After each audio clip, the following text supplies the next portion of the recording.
नमस्कार, good morning सभी को। मैं शुभकरण, सहायक आचार्य EFM। आज हम बीकॉम पार्ट 3rd ईयर के विद्यार्थियों के लिए EFM पेपर प्रथम में ग्रामीण विकास एवं सहकारिता बुक के अंतर्गत यूनिट संख्या 4 चैप्टर प्रकृति एवं वन संरक्षण कार्यक्रम के बारे में हम इस वीडियो के माध्यम से चर्चा करेंगे। प्रकृति एवं वन संरक्षण कार्यक्रम के अंतर्गत जो प्रकृति के स्वरूप में पर्यावरण संरक्षण के विभिन्न या पर्यावरण संरक्षण के लिए चलाए जाने वाले विभिन्न कार्यक्रमों के बारे में चर्चा करेंगे। जैसा कि आपने पर्यावरण अध्ययन के अंतर्गत प्रकृति एवं वन संरक्षण के बारे में पूर्व के कक्षाओं में आपने अध्ययन किया था, उन्हीं से संबंधित ये चैप्टर है। प्रकृति मनुष्य को अनेक प्रकार की वस्तुएं निःशुल्क में प्रदान करती हैं, जिसमें वन संपदा, भूमि खनिज संपदा और समुद्री संसाधन, जलवायु, वर्षा के माध्यम से प्रकृति प्रत्येक व्यक्ति को निःशुल्क उपहार के रूप में मानव जाति को विभिन्न लाभ या विभिन्न रूप में लाभान्वित करती है और प्रकृति का मानव ही विदोहन कर रहा है। प्रकृति के साथ विदोहन और या वन संरक्षण, वनों की निरंतर कटाई हो रही है, जिससे प्रकृति अपने संतुलन को बनाए रखने के लिए विभिन्न प्रकार के सोर्स या विभिन्न प्रकार का संतुलन बनाए रखने में प्रकृति सक्षम भी है। पर्यावरण संरक्षण के द्वारा चलाए जाने वाले सरकार के द्वारा विभिन्न कार्यक्रम हैं, जिसमें मुख्यतया विभिन्न कार्यक्रमों में हम इस कार्यक्रम की चर्चा करने से पहले चर्चा करेंगे कि प्राकृतिक संसाधनों में जो भूमि है, जल खनिज संपदा, वन संपदा और समुद्री संसाधन, वर्षा प्राकृतिक संसाधनों में सम्मिलित है। प्राकृतिक संसाधनों की उपलब्धता में किसी भी देश के आर्थिक विकास के स्तर को निर्धारित करने के लिए प्राकृतिक संसाधन का तेजी से विकास भी हुआ है। इस प्रकार प्राकृतिक संसाधनों के संरक्षण के लिए नीति व कार्यक्रम सरकार के द्वारा चलाए गए, जो भारत में पर्यावरण एवं वन मंत्रालय पर्यावरणीय वनों से संबंधित कार्यक्रमों की योजना बनाना, उनका संरक्षण और विभिन्न कार्यक्रमों में समन्वय करना और उन्हें लागू करने के लिए एक केंद्रीय स्तर पर एक संस्था का गठन किया गया, जो संयुक्त राष्ट्र पर्यावरण कार्यक्रम के रूप में भी जानते हैं। संयुक्त राष्ट्र कार्यक्रम, संयुक्त राष्ट्र कार्यक्रम, ये कार्यक्रम मुख्यतया अहम भूमिका का निर्वहन भी करते हैं, जो कि UNEP एवं समग्र पर्वतीय विकास के अंतर्राष्ट्रीय केंद्र के रूप में भूमिका का निर्वहन करते हैं।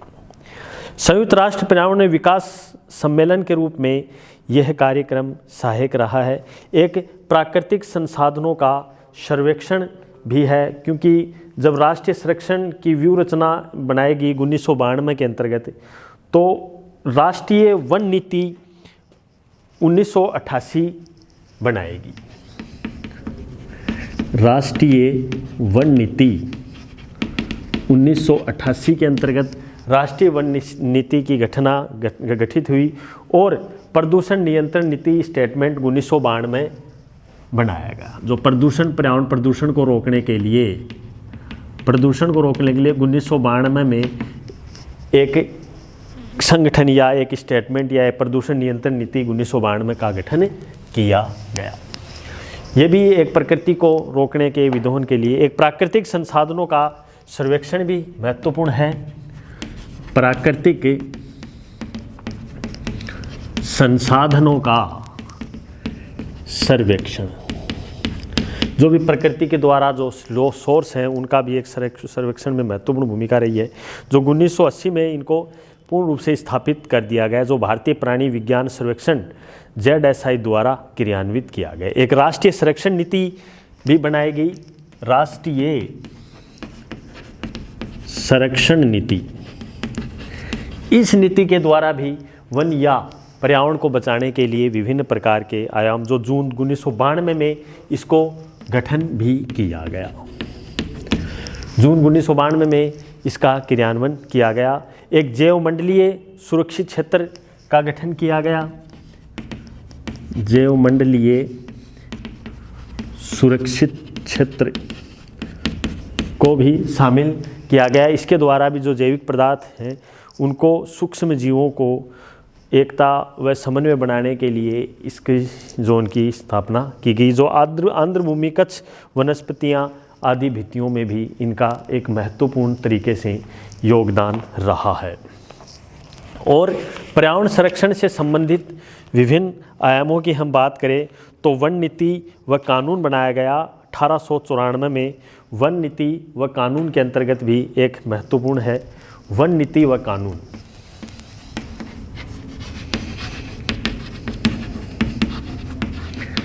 वन नीति कानून के द्वारा वनों के अनियंत्रित कटाई को रोकने के लिए सरकार ने विभिन्न प्रकार के प्रयास भी किए गए, जिससे वनों को आसानी से हम बचा सकें। अगले पॉइंट में वन्य जीवन को करने के लिए पर्यावरण के अंतर्गत वन्य जीवन या पर्यावरण को प्रकृति को बनाए रखने के लिए वन्य जीवन में अनेक प्रकार के वनों को भी विस्तार किया गया, जिसमें विभिन्न प्रजाति के जीव जंतुओं को जंगल में पर्यावरण संरक्षण या प्रकृति को बनाए रखने के लिए क्रियान्वित किया गया। और भी है भारतीय पशु कल्याण बोर्ड का गठन किया गया। भारतीय पशु बोर्ड कल्याण का भी एक पशु कल्याण बोर्ड, भारतीय पशु कल्याण बोर्ड के अंतर्गत जो पशु हैं उनकी देखभाल के लिए एक सही तरीके से 1962 में इनका क्रियान्वयन किया है, जिससे 4 अक्टूबर को विश्व पशु दिवस भी ये मनाया जाता है, जिसको बचाने के लिए एक महत्वपूर्ण कदम उठाए गए। पर्यावरण के प्रभाव का भी एक पूर्ण रूप से आंकलन किया गया, जो कि पर्यावरण संरक्षण अधिनियम, जैसा कि आप पढ़ते हैं पर्यावरण संरक्षण अधिनियम 1886 के अंतर्गत, उसके अंतर्गत निधि उपयुक्त प्रावधान रखे गए, जिसके माध्यम से प्रकृति को या पर्यावरण संरक्षण को आसानी से हम बचाने में सक्षम हैं। एक प्रदूषण की रोकथाम के लिए नियमन नियंत्रण करना, जिसमें ध्वनि प्रदूषण, वायु प्रदूषण, जल प्रदूषण को आसानी से रोक सकें। एक केंद्रीय प्रदूषण नियंत्रण बोर्ड का भी गठन किया गया। केंद्रीय प्रदूषण नियंत्रण बोर्ड का गठन भी इस कार्यक्रम के अंतर्गत के द्वारा केंद्रीय प्रदूषण नियंत्रण बोर्ड, केंद्रीय प्रदूषण नियंत्रण बोर्ड एक जिसके माध्यम से प्रदूषण को रोकना, किस प्रकार से प्रदूषण को रोका जाए, उनको सम्मिलित किया गया, जो कि 1974, 77, 81 और 86 के अंतर्गत 61 उद्योगों को इसमें शामिल किया गया।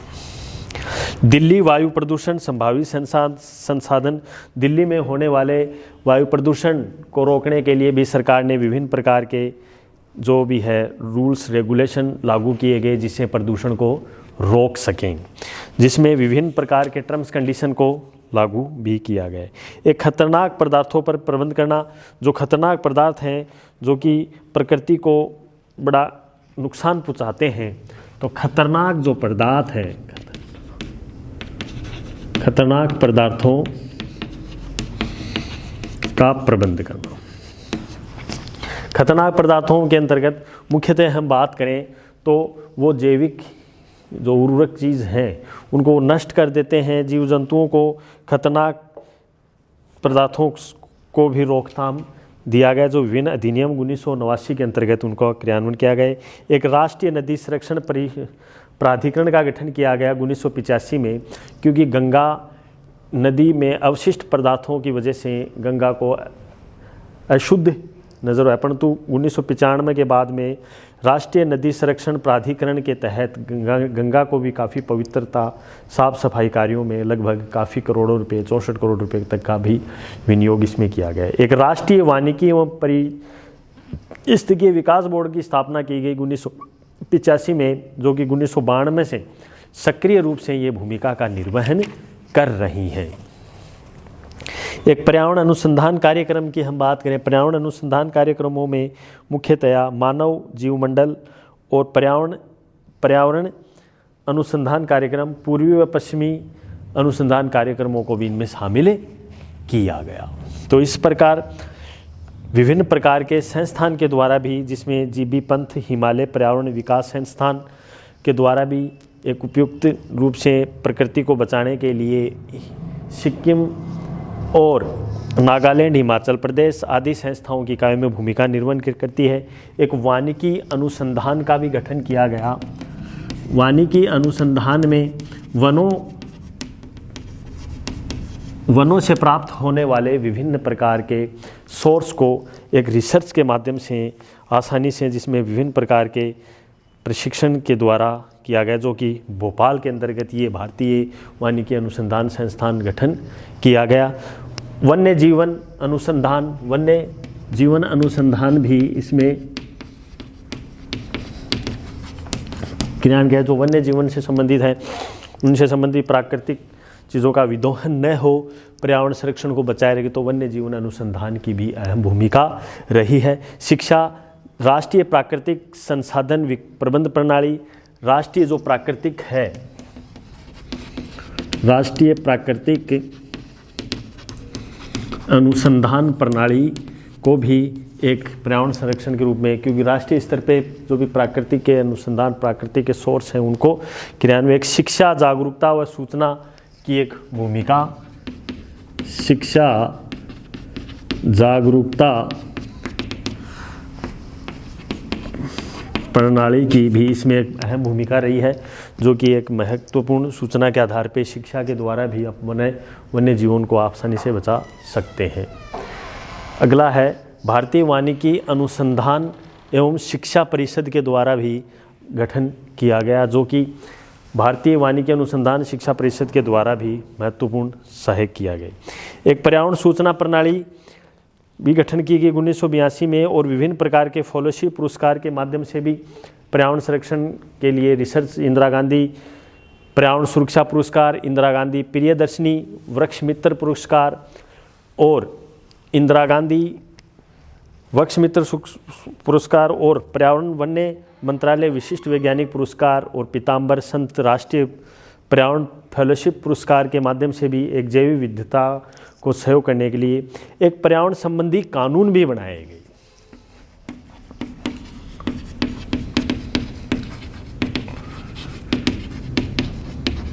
जो कि पर्यावरण संरक्षण को आप आसानी से रोक सकते हैं। पर्यावरण संरक्षण कानून में 1982, 1972, 74, 81, 86, 95 के अंतर्गत इसका गठन किया गया, जिसमें पर्यावरण संरक्षण को रोकने के लिए, पर्यावरण का विदोहन करने के लिए सरकार के द्वारा ये कानून बनाया गया, जो उनको आसानी से हम प्रकृति के रूप में बचा सकें। एक अंतर्राष्ट्रीय सहयोग का गठन किया, जिसमें अंतर्राष्ट्रीय सहयोग मंत्रालय संयुक्त राष्ट्र पर्यावरण कार्यक्रम के द्वारा दक्षिण एशिया पर्यावरण संरक्षण के आधार पे इनका गठन किया गया, जो कि एक महत्वपूर्ण रूप से है। ओजोन प्रकोष्ठ का गठन,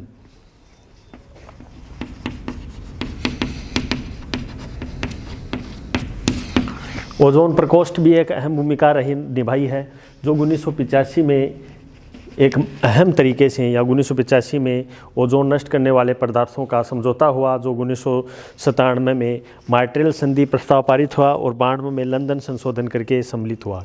तो इस प्रकार मंत्रालय विभिन्न एजेंसियों, विभिन्न पर्यावरण संरक्षणों, वानिकी के अनेक देशों में Switzerland, Netherlands, Norway, Denmark, Australia, Britain, America, Japan, German में इन कार्यक्रमों को द्विपक्षीय आधार पर अनेक संयुक्त राष्ट्र संघ के द्वारा, विश्व बैंक, एशियाई विकास बैंक, JDA, ब्रिटेन से सहायता इनकी मिलती रही। तो इस प्रकार पर्यावरण संरक्षण के चलाए जाने वाले विभिन्न कार्यक्रम रहे, जिनको हम प्रकृति या पर्यावरण को बचाने में एक सक्षम एवं सार्थकता भूमिका रही। अगले वीडियो में हम चर्चा करेंगे महिला और बाल विकास से संबंधित कार्यक्रमों के बारे में। बहुत ही बहुत धन्यवाद। Thank you very much.